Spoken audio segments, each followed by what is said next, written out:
Tout le monde, aujourd'hui petit tuto pour comprendre la différence entre un rechargement d'urgence et un rechargement tactique. Aujourd'hui les explications sont effectuées avec un Glock 17A blanc, donc pas de soucis, que des cartouches de manipulation et en plus c'est une arme à blanc. Sur les armes modernes, quand la dernière cartouche est tirée, en général il y a un arrêteur de culasse intégré au chargeur. Typiquement, il reste une cartouche en chambre qui n'est pas encore tirée et le chargeur est vide. Si je tire la cartouche, évidemment il ne va rien se passer puisque la cartouche a déjà été percutée. Hop. La culasse va aller en arrière et la culasse va rester en arrière grâce au chargeur vide.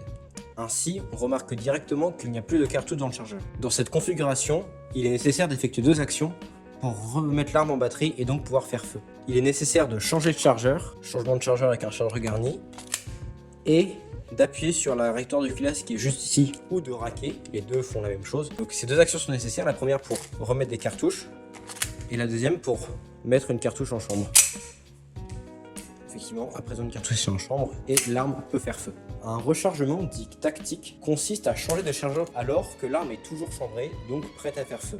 On fait en général ce rechargement durant un moment de calme ou un temps de pause durant un combat. Il consiste simplement à enlever le chargeur vide, ou presque vide, en prendre un nouveau et simplement le remettre dans le puits de chargeur puisque l'arme est déjà chambrée. Il ne faut pas raquer car effectivement une cartouche est déjà en chambre.